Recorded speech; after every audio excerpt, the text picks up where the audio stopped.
Coming to Simon Ekpa, I believe everybody has their days in court. Simon Ekpa is not guilty yet until proven guilty by a competent court of law in Nigeria, which there's no court of law that is guilty, or in Finland or anywhere. So I think, first of all, let him go through the process of legal jurisprudence. If he's found guilty, fine. If he's found innocent, release him also. That is what will make the people believe there is justice, not the idea of release somebody by a competent court of law, and by the doorstep of the courthouse, you see a security agency waiting to pick up the person again for reasons best known to them. And in conclusion, sir, the issue of self-determination is something that the European Union believes in. And Finland is a bona fide, complete, permanent member of the European Union. They believe in self-determination. They believe in referendums. They believe in human rights. So when you bring Simon Ekpa to a competent court of law and you lay your charges against him, he also has the right to say, I'm doing this because of A, because of B. And he can now bring his evidences why he's doing what he's doing. It's now left for the court of law to decide if what he's doing is wrong or the way he's doing it is wrong or right. Thank you. These issues of human rights in Nigeria. If Finnish government feels that Nigeria does not respect human rights, it may be difficult for Finnish government to also agree to extradite him to Nigeria. So these are very important. Okay, but there was a difficulty even the time Nnamdi Kanu was in the UK. You know, there had been a lot of calls by Nigeria as a government to extradite Nnamdi Kanu, but it didn't happen all through that period, except then the Kenyan situation happened and they went to pick him up. So that's one, just to be able to bolster the point you made. The second point I'm going to ask is, will these arrests bring peace in the Southeast? And this question is for both of you, because I am sick and tired of the insecurity and the killing, the loss of life and property. I would like to ask both of you, what's your take in this matter? ipob, speaking again and again through Emma Powerful, says ipob is not part of a sit-at-home protest, that they are not part of it. Simon Ekpa, who is described as a factional leader of ipob, in 2023 said Igbos should not go out to vote, that there should be no election in the Southeast. Nigeria, moved in then and said the Finnish government should help us out. Well, this time around, he's now been arrested, we're told, by the Finnish investigation department, in issues relating to terrorism and conspiracy and all of that. What do you think? Chief of Defense Staff wants him extradited to Nigeria so that Nigeria can insist properly on its own sovereignty and say nobody should stay outside and be throwing stones into Nigeria. Well, is he guilty as charged? Let's start with you, with us, Vince, here in the studio with us. And then we'll go to Abuja and talk to, the lawyer. Or am I mixing things up? Anyway, I am a lawyer. That's you are the one. lawyer. Yes. Okay. So very good. Yes, thank you, Dr. Abati, for this wonderful opportunity, and to all of you here. Number one is, this is not a court of law to say whether Ekpa is guilty or not guilty. What he's being charged for is terrorism, or what he's arrested for is terrorism, this time international terrorism. And the question becomes, is it an issue in which he can be extradited to Nigeria? Nigeria has laid the complaint, terrorism for us all is an international crime. And if it is an international crime, by the Rome Statute, all countries must cooperate in the punishment, in the arrest, punishment, and prevention of terrorism. All countries, point of correction. All countries that are all countries that are signatory to the Rome Statute. 124. Yes, all countries that are signatory to the Rome Statute. And in this case, Nigeria is a signatory to the Rome Statute, and Finland is also a signatory to the Rome Statute. So under that, he can be tried in Nigeria. He can also be tried even in Finland. Now the question becomes, should he be extradited? Do we have because for you to extradite, usually there should be a bilateral agreement. And from all indication, Nigeria do not have a bilateral agreement with Finland. However, since it's an international crime, he can still be extradited to Nigeria based on the international conventions and the Rome Statute. So, but it's a question of also what will be the conditions? The conditions will now be onerous. Can Nigeria satisfy the requirements of extraditing one to Nigeria without having a bilateral agreement with Finland? So this is where we are. Going into the accusations against him, we are from Nigeria. Some of us are from the southeast, and we know that the act of terrorism, which involves instilling fear on civilian population to achieve a political goal, because you must understand what is the meaning of terrorism. Are you using unconventional means to instill fear on citizens in order to achieve a political goal? Once it's there, and especially once there is harm, and once people are dying, then certainly the conditions may have been fulfilled. But like I said, it's only the courts of law, either in Finland or in Nigeria, that can determine that. And it's evidence that will assist us to solve that. Thank you. Very good. Well, let's go to Vince Onyekwelu in our Abuja studio. Vince, thank you very much for joining us. Your take on this Simon Ekpa case. Thank you. Thank you. Good morning, Nigerians.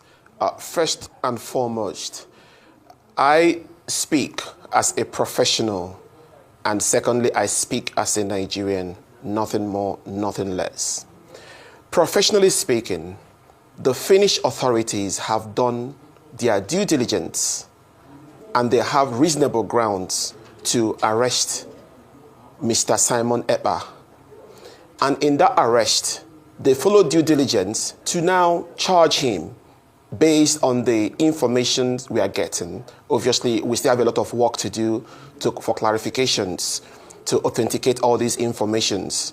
Now, with that due diligence done, it's now meant for the law court in Finland to now look into the request by the Chief of Defense Staff to extradite Simon Ekpa to Nigeria. Professionally speaking, the chances are possible to extradite Simon Ekpa to Nigeria. However, in my opinion, it's almost impossible, though it's not 100% impossible, because one, there is no extradition treaty between Finland and Nigeria. Number two, the Finnish authorities have every right to take him to court to answer to the charges against him, and that is perfect, that is due diligence. And afterwards, don't forget the CJEU, the Criminal Justice of the European Union, also have a right under the European human rights to also test if he's suitable to be extradited to Nigeria based on one, the charges against him, and number two, the fundamentals, because he has to defend himself in a court of law. You cannot just bring charges without him answering in response to the reasons why he's inciting violence, to the fundamentals why he thinks there's a reason for him to request for self-determination for the people of Biafra. The Criminal Court of Justice of the European Union has to check if they believe in self-determination.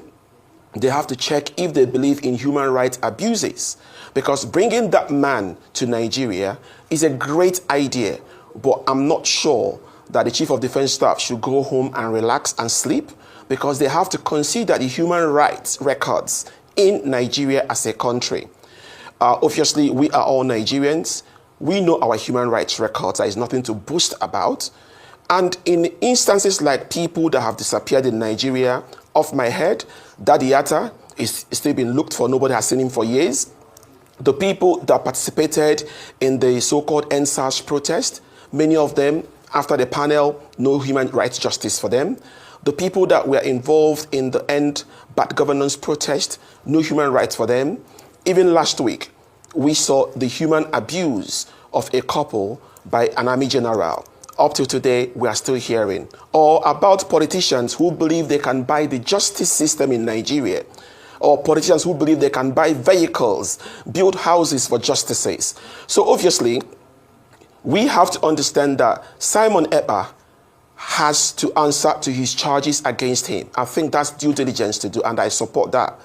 However, we have to also ask ourselves, can the Finnish authorities, if they want to copy what we do in Nigeria, example, Simon Ekpa is a politician in Finland today.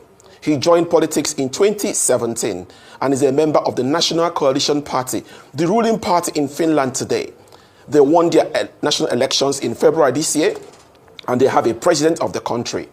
Simon Ekpa also served the country as an army officer. Now, if you look at this human rights records in Nigeria, what Nigerian politicians have done about justice in Nigeria, do you think the National Coalition Party of Finland will feel comfortable to extradite Simon Ekpa to Nigeria based on zero extraditory treaty between Nigeria and Finland and based on human rights of Nigeria in general? So I think the right thing has been done. Okay. But in conclusion, sir, I think Nigeria also has the copy from Finland to know that due diligence matters. Due diligence space, Mr. not where people can buy justices. All right, Mr. Onyekwelu, thank you so much for your input. I'll come back to you here in the studio. Of course, there's now an issue of financing terrorism as well. When you go onto social media, all you have to do is go through, especially Simon Ekpa's own social media. He used to go live regularly, and during his live sessions, people would come and donate money, and he raised a substantial amount of money. My question is, these ordinary people, whether they be in Nigeria or elsewhere around the world, do they now become implicated in finance terrorism as well? Should they be worried if somebody tuned into Simon Ekpa live on X or Twitter and they sent $2 to his PayPal? Do these people all become part of this bigger case now? Yes, it's very possible that they can become part of the bigger case, depending on the conditions upon which they are doing. If, for instance, somebody is committing or is suspected or is committing a crime, and you join that person to prosecute it, to finance it, certainly you are likely going to go in for it. A crime is a crime. Remember, we also have issues of maybe receiving stolen properties or being part of it in any way where you are active in supporting an unjust cause or in supporting terrorism. You become part of it, except you have what you may call a defense, saying that you do not know. But then that defense may not be so easy and available to you. I think, but remember, all these are issues of evidence. So it depends what evidence can you bring. I agree with my colleague who said it will be a tall work for Nigeria. I do not know why it's the Ministry of Defense that is taking this up. I think the Office of the Attorney General of the Federation, assembling good international lawyers who will understand the type of evidence. Because since we don't have the bilateral treaty, it means we need to satisfy Finland or Finnish government that what Simon Ekpa is doing in their country, one, is a crime in their own country, is also a crime in Nigeria, as well as an international crime. So by the time you bring all this evidence and you bring those that are supporting that same crime, it becomes easier to say he can be tried. You raise issues of human rights in Nigeria. If Finnish government feels that Nigeria does not respect human rights, it may be difficult for Finnish government to also agree to extradite him to Nigeria. So these are very important. Okay, but there was a difficulty even the time Nnamdi Kanu was in the UK. There had been a lot of calls by Nigeria as a government to extradite Nnamdi Kanu, but it didn't happen all through that period, except then the Kenyan situation happened and they went to pick him up. So that's one, just to be able to bolster the point you made. The second point I'm going to ask is, will these arrests bring peace in the Southeast? And this question is for both of you, because I am sick and tired of the insecurity and the killing, the loss of life and property, the loss of businesses. And I do not feel anybody, we all understand that there's been massive marginalization in this country, which we do not support in any way, shape, or form. And that's a clarion call on the politicians to fix that status quo. But that's not worth the lives of the people you claim you're fighting for being killed and their businesses being destroyed. Will this bring about peace? Unfortunately, this has taken some time. You know, when Nnamdi started, he had disciples. Also, this time around, Simon Ekpa has disciples. So it's a question of the government trying to identify the disciples in the Southeast. Because if you don't identify them and dislodge them, it may even get worse. So they've been trying to dislodge them all this while. It's never worked. It's never worked because the government doesn't seem to be very sincere and competently handling it. There's the issue of sincerity of purpose. There is also issue of competence in the handling of the matters. What we see in Nigeria is that security funds are usually siphoned. Intelligence reports are not usually, adhered to. So government must, at this stage, because the arrest of Simon Ekpa may relatively reduce the amount of money being spent in the funding of that aspect. Do you have empirical evidence that Simon Ekpa funds what is happening in the Southeast? I am not a security person. No, that's why I'm asking. You said, Yes. you said may relatively reduce the funding of what is it. So it was based on what you said, and I'll ask you that Yes. question. That Yes. do you have empirical, or is there any empirical evidence that the money he gets, he funds the people on ground in the Southeast? I'm going to come to you, a top police cop in the UK. Is this going to bring peace to the Southeast? Thank you so much for that question. Obviously, I'll pick up something, before I answer that question, I pick up something you said about the issue of marginalization in Nigeria. And I think, coming from a professional like you, I cherish that because that is the gospel truth.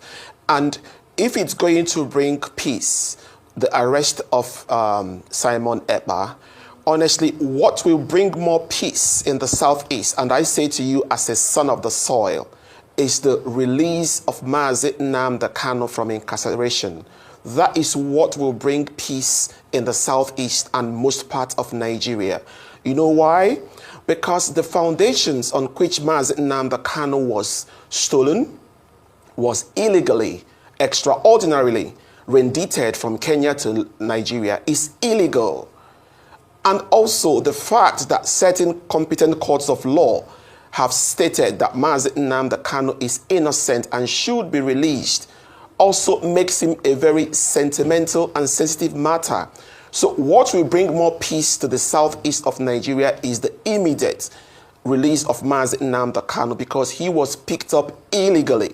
If Nnamdi Kanu was arrested the way Simon Ekpa is arrested, he goes to the due process of the Kenyan people, and they believe he has to be taken to Nigeria on legal extradition. That's fine, but the foundations is questionable. So the person that will be released to the people of Southeast to bring that peace is Nnamdi Kanu. Coming to Simon Ekpa, I believe everybody has their days in court. Simon Ekpa is not guilty yet until proven guilty by a competent court of law in Nigeria, which there's no court of law that is guilty, or in Finland or anywhere.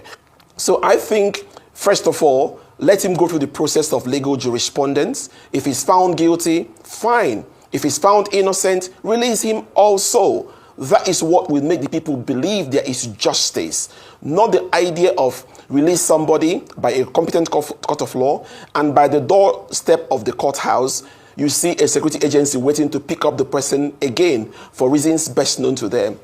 And in conclusion, sir, the issue of self-determination is something that the European Union believes in. And Finland is a bona fide, complete, permanent member of the European Union. They believe in self-determination. They believe in referendums. They believe in human rights. So when you bring Simon Ekpa to a competent court of law and you lay your charges against him, he also has a right to say, I'm doing this because of A, because of B. And he can now bring his evidences why he's doing what he's doing. It's now left for the court of law to decide if what he's doing is wrong or the way he's doing it is wrong or right. Thank you. Well, self-determination is a principle in international law. But let me ask you, think, wear another cap. Do you really believe, Vince, that releasing Nnamdi Kanu is a solution to peace in the Southeast region, considering that even people of the Southeast are divided on that question? Do you really believe that? And how? As a national security risk strategist, as we have introduced you. Thank you for that fantastic question. I am here speaking as a professional and as a Nigerian. What I believe is in the legality of every step you take in national security. What I believe that Mazi Nnamdi Kanu was illegally, extraordinarily rendited, and I believe you believe that too. What I believe that he was kidnapped from Kenya. What I believe in his fundamentals were abused. What I believe that the court's judgment that said, allow Mazi Nnamdi Kanu a change of clothes. That's a court order. And the authorities refused him to change his clothes because they want to choose the kind of clothes Mazi Nnamdi Kanu must wear. How would you feel, Mr. Ruben Abati, if I choose for you the kind of clothes you must wear? That is one of the highest level of human rights abuses. And a court order was given, and the people in power refused that. What I believe in, that when the court said release Mazi Nnamdi Kanu, that he should be released, what I believe is what the legal structure of Nigeria says, not about my own personal opinion, to avoid issues of saying, oh, because he's Igbo man. So I believe in professionalism. Mazi Nnamdi Kanu needs to be released because he has evidence about the illegalities, and he cannot build legality upon illegality, and he cannot decide for him what to wear. Okay, if he wants to wear Ishiago to his court cases, be it unto him. Thank you. Okay, Vince, thank you very much. Well, just to remind ourselves, this conversation has been about Simon Ekpa and the fact that he's a dual citizen of Finland and Nigeria, accused of terrorism affecting the southeastern part of Nigeria.